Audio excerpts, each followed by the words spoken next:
Hey guys, it's the Unsmooth Criminal, and I am back.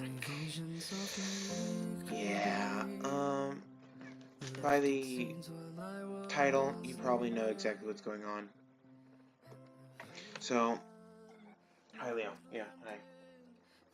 So, this is gonna be a strange what if for everybody involved. What? No. My cat's trying to get my attention. But this can be what if Deku had a cursed voice. So, everybody's gonna think she's mute. She's not. But I'm gonna make it to where it is like that. So we go to when she's 2, and she's first talking. And she says her first 2 words, the traditional mother and father, or mommy and daddy. She says them, and the next thing that happens is strange. She said daddy first, and her mother and father swapped places. So then she said mommy, and then her mother and father switched places again. And they're completely confused. So they take her to the quirk doctor, and yes, she does have a mutation quirk. She does have wolf ears and tail. They take her to the quirk doctor, and they have a quirk doctor evaluate her. And they say that her quirk is very powerful, so powerful enough that it could rewrite the entire world with one word. And they ask, what do you mean? And he goes, her quirk, and this is all I can tell you, is the name, because of how powerful it is. Her quirk's name is Voice of the Universe. So, we go to when she's 4, and everybody around her is getting their quirks and saying, like, yay, we got our quirks. And she's more active, she's faster, she's stronger, and she's more laid back than everybody else. And she tries to hide herself from everybody else so no one can keep an eye on her or can follow her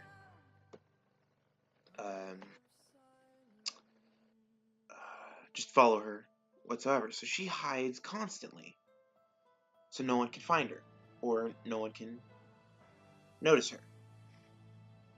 And we go to when she's 5, and she's become friends with Bakugo, and she's become really good friends with Bakugo to where Bakugo has learned sign language to understand her. And hold on.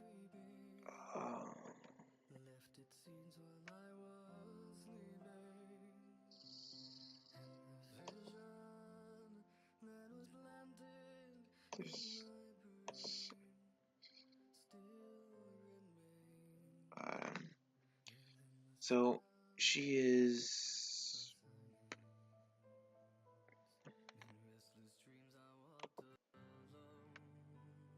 Dang it. Oh. She's been very laid back and chilled.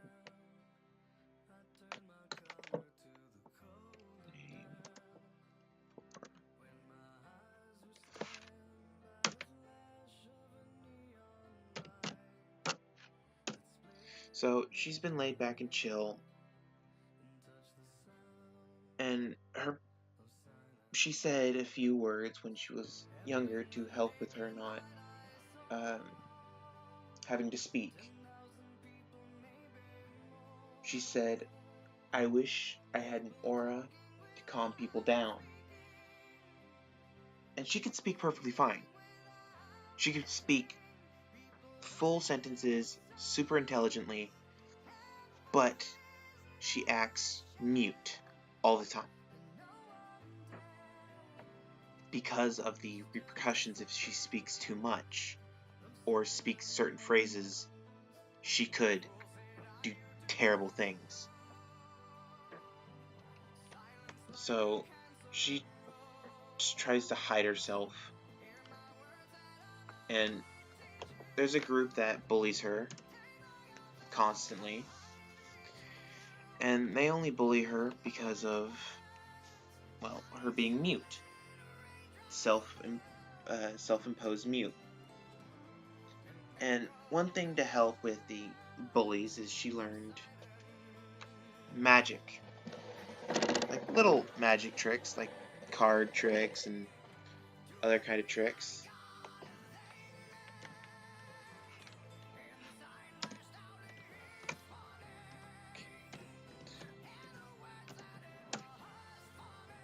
So she learned the little magic tricks, like the paper bursting into flames, the disappearing cards.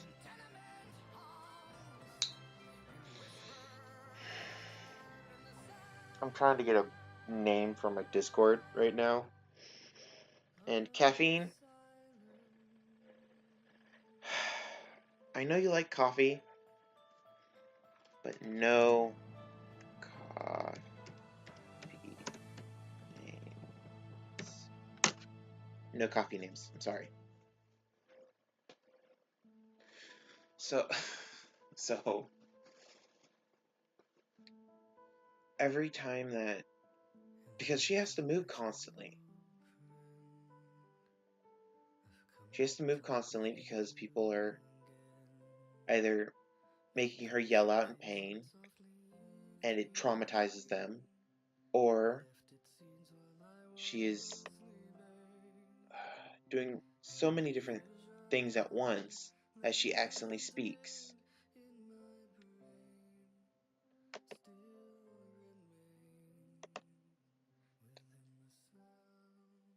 So, ooh, good job. So,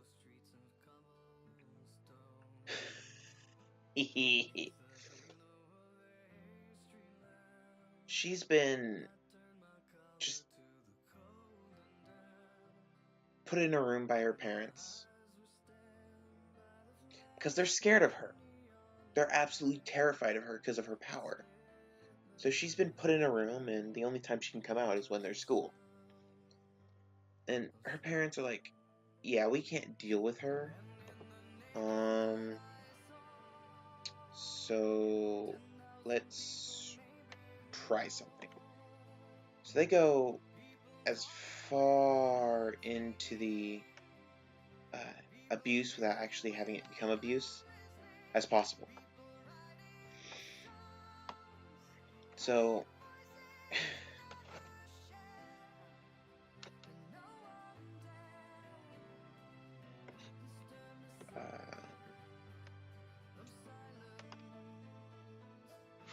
so we go further and further down the rabbit hole of abuse. At this point, her parents, because she's yelled a few times, out in pain, her parents are like, yeah, we can't deal with her yelling.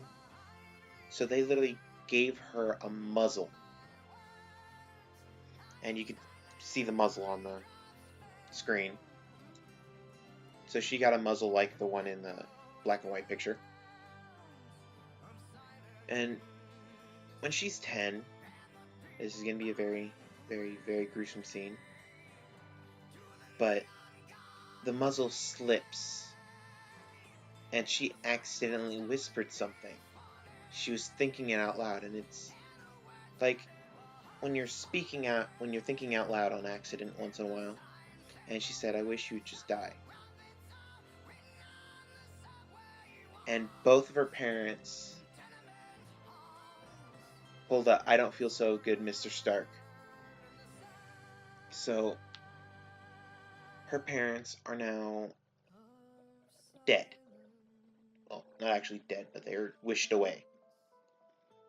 And she's stuck there, and she hasn't come out in multiple days because her parents are supposed to be unlocking the door for her so she can leave. And her muzzle's still on. And she felt it a little loose, and she's like, "Oh God, my parents are gonna hurt me again if they see it loose." So she tightens it back on, and she just sits there and waits. This is a month later. Mitsuki's starting to get worried, and female Bakugo, because it's a female Bakugo, starts to get worried, and Bakugo asks Mitsuki to call one of her hero friends to check on her little friend that is mute. And Mitsuki asks if it's the little wolf girl from school, and Bakugo says yes. And Mitsuki says, "Oh my God, you actually have friends. This is a great day." And so she calls up Aizawa and All Might and Endeavor. Endeavor in this one has seen the error of his ways, and he's a lot nicer of a person. Aizawa is a I don't really care person, and All Might, we'll get into his character later. So when they get to the residence, Aizawa is at the door and Endeavor's at the door, and they both knock on the door. Nothing happens. They knock on the door again. Nothing happens. And All Might's walking around the building, and he sees a little window. And he uncovers the window, and he sees the little girl chained to the wall with a collar on and with a muzzle on. And she's just huddled in a corner, and it looks like she's afraid of the light because she's putting her head down and she's trying to stay away from the glare of the light. So he says that the little girl's back here. We need to get in there now. And he's just putting up a facade, because I'm going to get into his character a while later. He puts up a facade of, "Oh God, we need to help these people." So Aizawa barges in, and he finds these two piles of dust. And he goes, "I don't know what happened, but I see two piles of dust. I could only think that it was a fire quirk that made them burn away really quickly, but who knows?" And they walk up to the door and they try opening the door. The door is completely locked. And Endeavor tries to burn the door, and the door is still locked. And Aizawa walks up to the door, and he's like, "Let me deal with this." And he sticks something in the lock and turns it. And this doesn't look like a normal key. This looks like an old-fashioned dungeon key that you'd find in an MMORPG to get into a dungeon, or just a normal RPG to get into a dungeon. And he sticks it in the door, and it turns perfectly. And they open the door, and the key's still in the door, and she sees that it's not her parents. So she backs up, staying away from them, and Aizawa's like, "I think she's scared of us."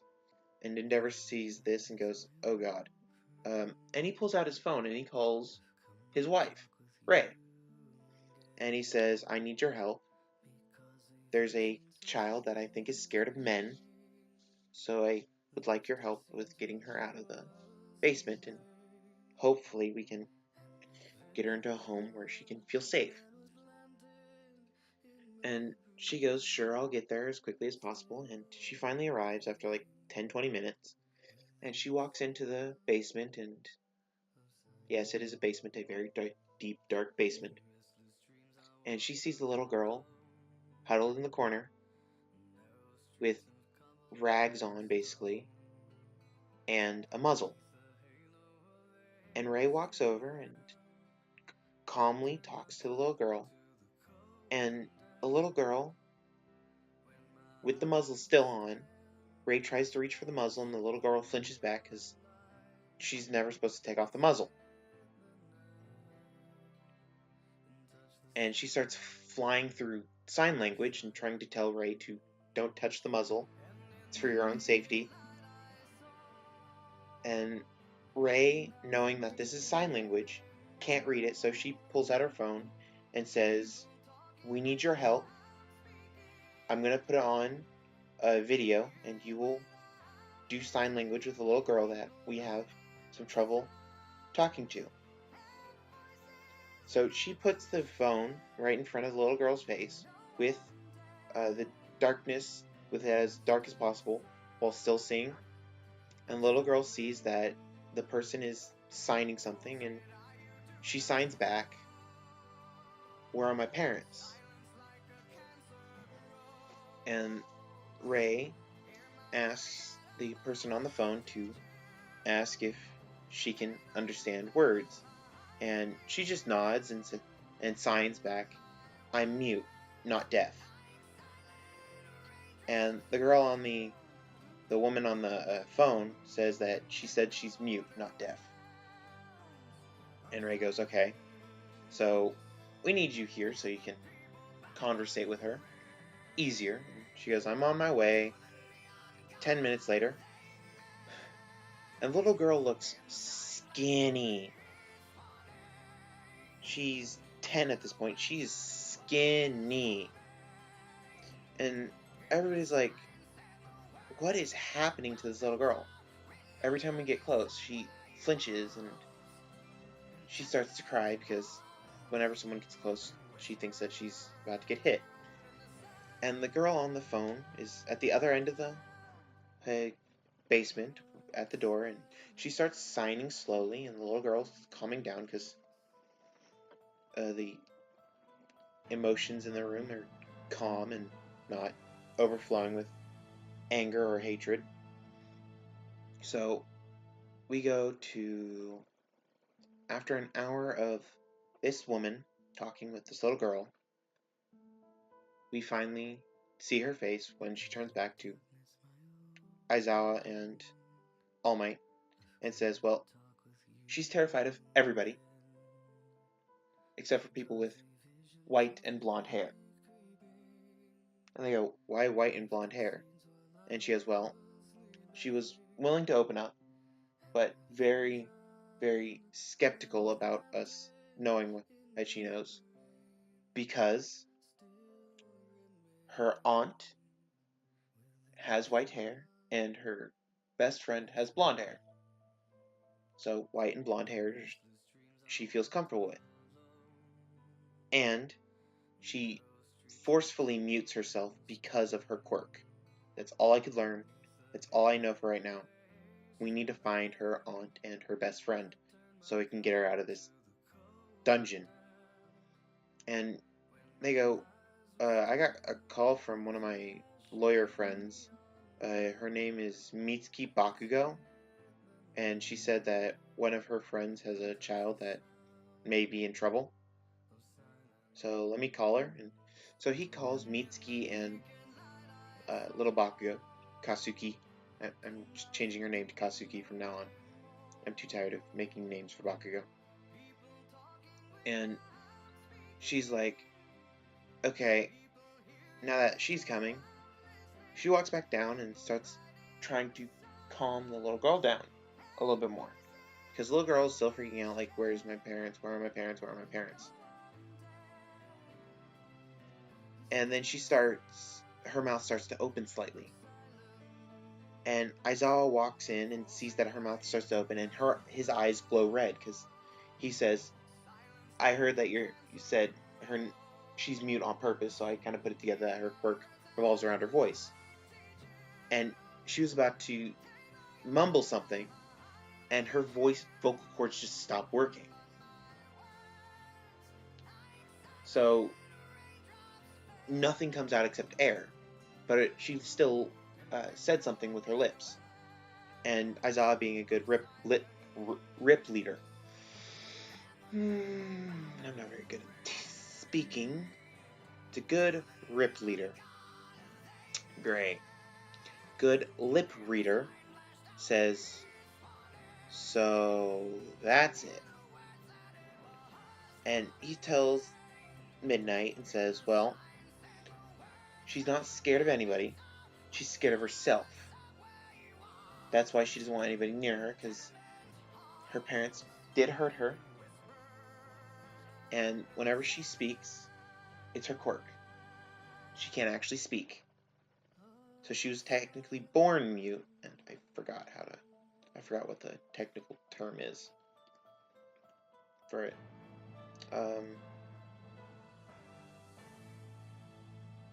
Yeah, I'd really love to talk to the people who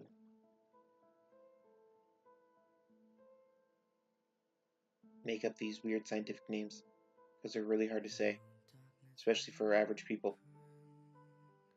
But back on topic. Aizawa was reading her lips for a good 3 minutes until his quirk deactivated, and since she wished herself to be omnipotent for quirks only, when she sees somebody with a quirk, she knows what it is, she stops speaking. Immediately. She stops lip syncing to basically words around her. And so it's finally like an hour later because Mitsuki was at work and she went to pick up Bakugo. And the heroes escort her in and they see the conditions that this little girl was in. And they're like, yeah, no, this is not what she showed us. She's been an absolute jerk to her own daughter. So we go to um hmm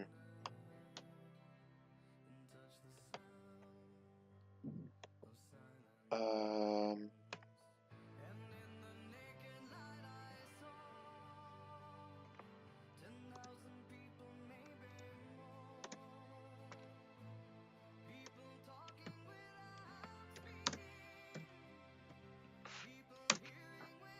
so she's currently talking with um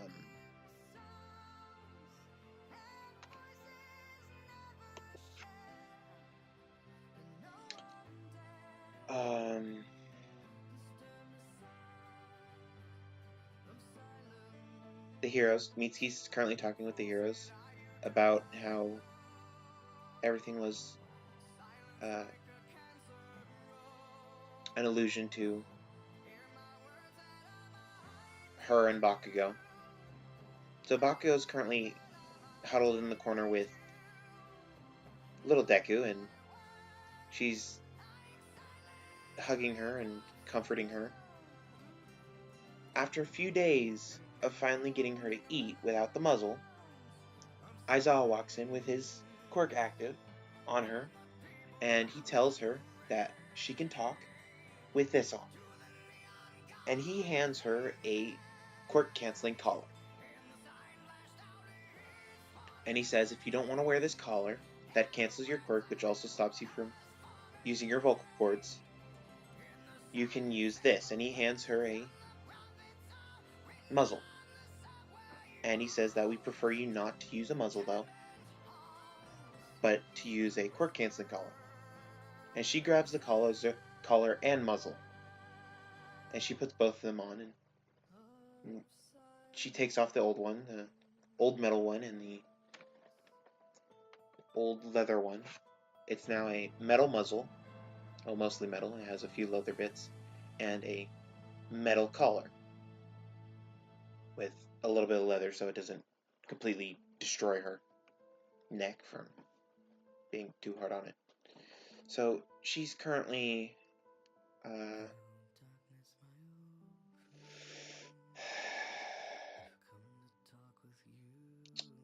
listening to music. And she's listening to music because she doesn't want to listen to the world around her. And she put on headphones that work with her quirk, so they're canceling all noise around her. Okay. Oh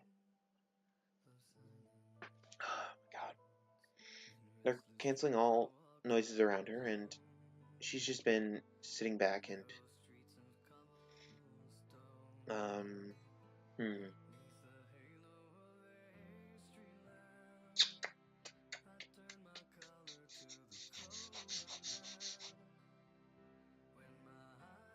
she has her eyes closed. Bakugo's still hugging her because Bakugo doesn't want to leave her side because she feels bad that she went through all this stuff and no one was there to support her. But that's not why Bakugo's doing it. So they take her to Mitsuki's house because Mitsuki learned sign language too to help with conversating with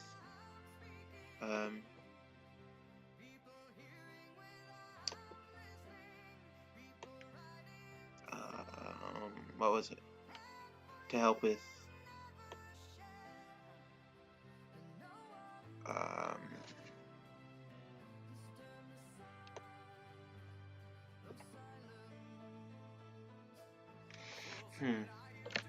to help with conversating with her because it was hard just to speak and then not hear anything back. So she learned sign language, and everybody around her has learned sign language too because of the mute part of her quirk.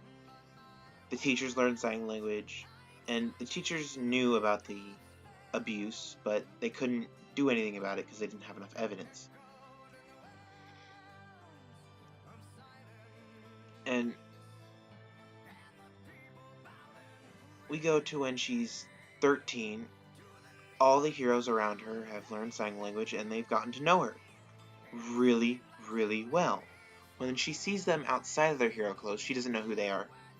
But when she sees them in their hero outfits, she knows exactly who they are and their real names and identities. Which they don't know how, but she does.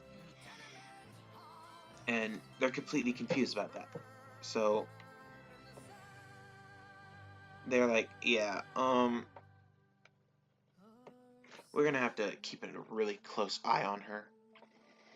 So Nezu, Aizawa, All Might, and Endeavor have taken upon themselves to keep an eye on her. Endeavor has said that he will teach her to control her quirk better than she already has. Because she probably just doesn't talk ever. So it's now, she's 14 and a half. I know this is going a little quickly, but this is going to get a lot slower soon.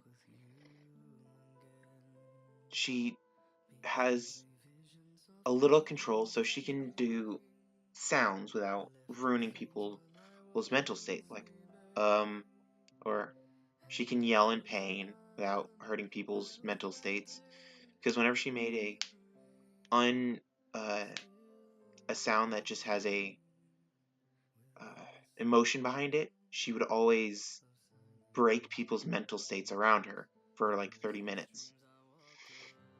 So she doesn't break anybody's mental state, but it still gives them a raging headache. So we go to the beach, and she has her muzzle on, she has her collar on, and she has a fellow animal mutation quirk watching over her, because he's the only one who doesn't get affected by her quirk when she accidentally says something, because he kind of made himself pretty much deaf. So all of them are just standing there. All the heroes are just standing there in a conference room talking about her going to UA. And she's currently training her body because she doesn't want to be a quirk user. She wants to be a fighter with just moving her body, not having to actually use her quirk to fight. So she looks at her friend, her favorite hero, Mad Dog, because, yeah, I'm making it like that. And she's like, okay, I'm done. And she signs this to him, and he's learned sign language, but he can't do sign language. He's learned to read it. So he says, good job. Now let's go back to UA. She goes, okay. And she just follows Mad Dog, and they both get attacked. And they both get attacked for her quirk. You know exactly who it is. And they get attacked, and she is thoroughly beaten up. Her muzzle is torn apart, and her collar is damaged, so it's loose. So she starts having a panic attack because her muzzle is off, but she can freely move her jaw, which starts to make her freak out when she's not in front of food. And her color's loose, looser than she normally does. She normally has it to where if she tries to speak, it won't allow her to speak. So she starts freaking out, and one of the problems about her freaking out is she starts hyperventilating and constantly flexing the muscles in her neck, and the collar finally snaps, and she starts making noise. And Kuragiri, who's trying to put her in a portal, hears a word from her. And the only word she could think of is run. It's the only word she also needed to say, because when she's having a panic attack, she was also slightly hypnotized to only say a few words to make people go away from her until she calms down. So when she does have a panic attack, she slowly just makes people go away from her so no one can be near her when she has her quirk active. And the quirk canceling collar, because this is going to be very important, was given to them by the Yakuza, or Overhaul, because Overhaul is not as bad as he was in canon. He just takes a bit of Aries blood every once or twice a week, and then does tests on her. So he's doing it scientifically, not actually ripping her apart then putting her back together. So Aries is like, okay, I'm okay with this as long as I get to go outside and train my quirk with other people. So she does. She goes to UA for her quirk because Aizawa. And at this time, Deku has been adopted by Mitsuki, and the collar has been attached to Mitsuki's phone with a radio that says if it's off or if it's on, and it has a GPS tracker in it that shows exactly where she is. And all of a sudden, Mitsuki's phone goes off because it's one of the undesignated times for her to have her collar off. And she looks at the location and she sees that it's close to the beach. And she's like, oh crap, what's going on? So she calls up Aizawa, who's currently in a meeting, and he picks up the phone saying yes. And she goes, Aizawa, the collar's off. Not at home or at UA. And his eyes widen and goes, everybody, now beach, go. And Nezu, hearing this tone, goes, yes, go, go. Don't stay here, go, go. I don't want you here anymore. And all of them start running, and they go and they run to the beach as fast as possible. All of a sudden, All Might obviously gets there first, and he has another collar in his hand. And she's freaking out and just keeps saying, run, run, run, run. And he has earplugs in, because it's her downfall. People must see, or must be able to hear what she says. And he can't hear anything. So he walks up to her and he hands her a collar, and she snaps it on her neck as fast as possible. And she's still freaking out because she is comfortable with the muzzle on. She's comfortable with her muzzle on. And Aizawa grabs her, and she's still having a panic attack. And she's getting worse and worse by the minute. And Mad Dog is running all around fighting something. Something. Not someone. Something. And Aizawa points at All Might and signs after Mad Dog now. And Aizawa and Endeavor take her to the hospital. Endeavor says, "You're good here?" And he goes, "Yes."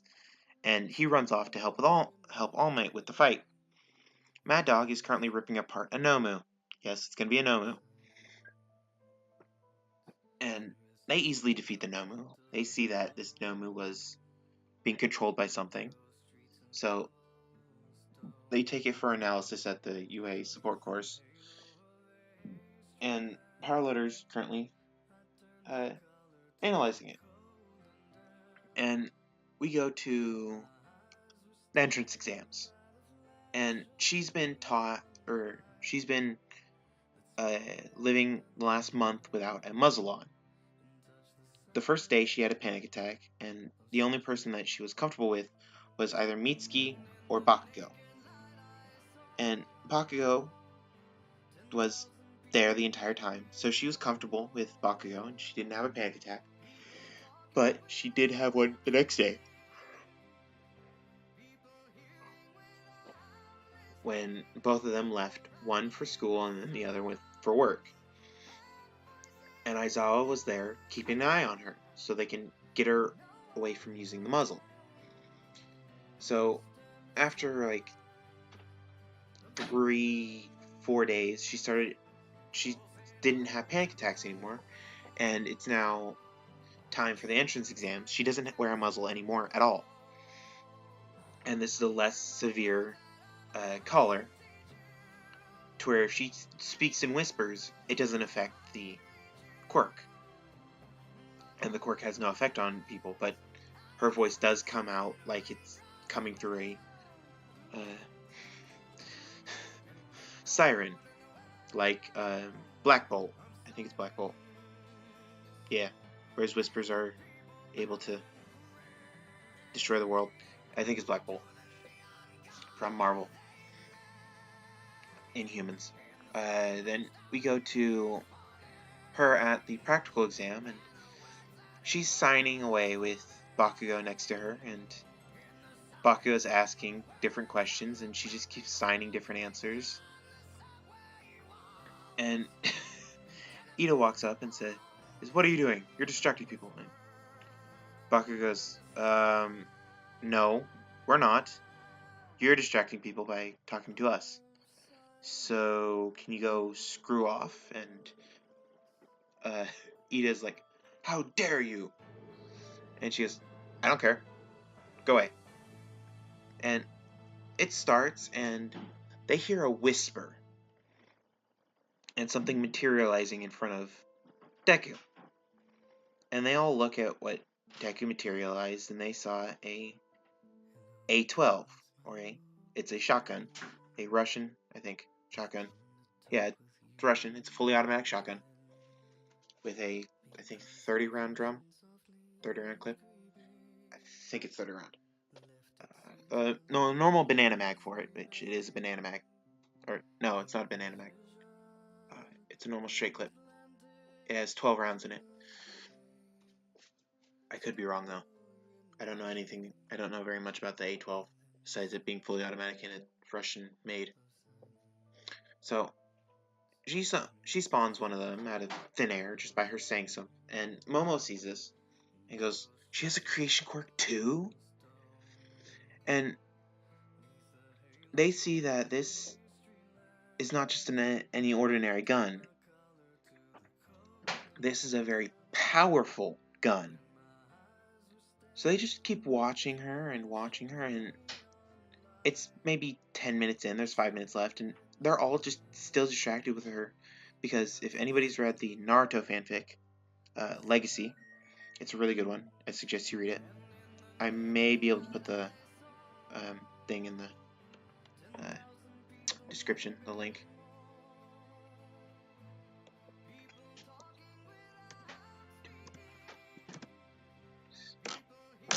I may have a name soon.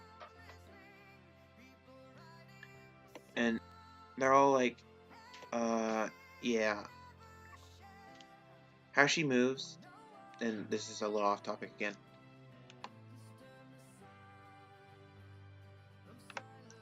So, thank you. Don't fecking judge me. I do have you on Discord. Yeah. From what little I've talked to him, he's a really cool dude. Aki, I got a name from him. Aki, A-K-I. I probably am not saying that right. Aki. I think it's Aki. So she's dancing basically. Every slight movement she does, she pulls the trigger of her A12 and the gun goes off.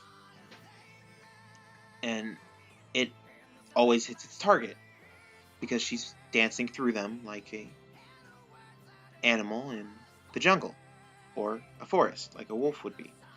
It runs through the trees and naturally dodges all the obstacles it needs to dodge. And she's flowing through the battlefield like a river or a wolf through a forest, chasing down its prey. And they see her throw away the A12 and it just lands on the ground and nothing happens to it. It just sits there. And she pulls out another shotgun. And this time, it's not like any other shotgun. It's a Spaz 12 and it has no buttstock. If you guys know what a buttstock is, it's the shoulder stock that you put on your shoulder when you're shouldering something, like a gun.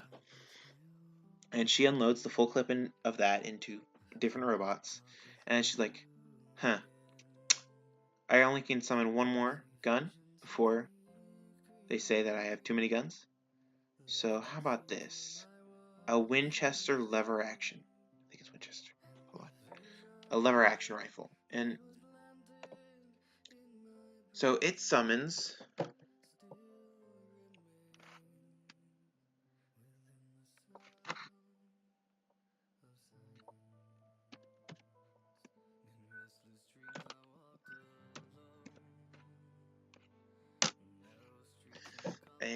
so she summons it and it's a Winchester rifle. Yeah, she summons the Winchester and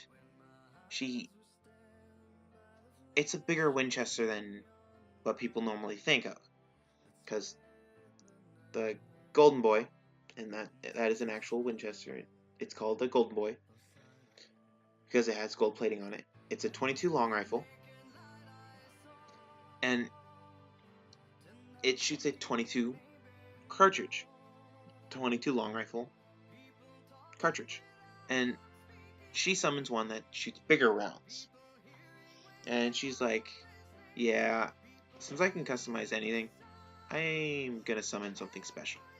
And she summons a lever action that shoots 5.56. And if you know what 5.56 is, good for you. So she gets that and she starts blowing out the robots easily from distance. And she finally is like, okay, I got all the points I want. Let's do something else. So she goes up to the top of her after doing some parkour and basically dancing back to her guns, picking them up and putting them in a bag, which is way too small for them to fit in, and they don't know why it fits. And she just climbs up by using parkour to climb up a building. And she gets to the top of the building and she lays down. And after a little bit, Bakugo joins her and they lay down and Bakugo hugs her and they fall asleep huddled together. And the next thing that they know, it's the end of the test and Aizawa's slowly waking them up. And she waves at him and basically signs him to go away with one single finger. And he chuckles at this and says, well, it's either I wake you up now or you guys sleep here all night. And she looks up and sees that it's the moon. And she's like, oh crap. And she picks up Bakugo, who's still asleep, and she glares at Aizawa because he was about to wake up Bakugo. And he goes, fine, fine, fine. And I'm going to end it there. If you guys want another part to this, please think about hitting that like button.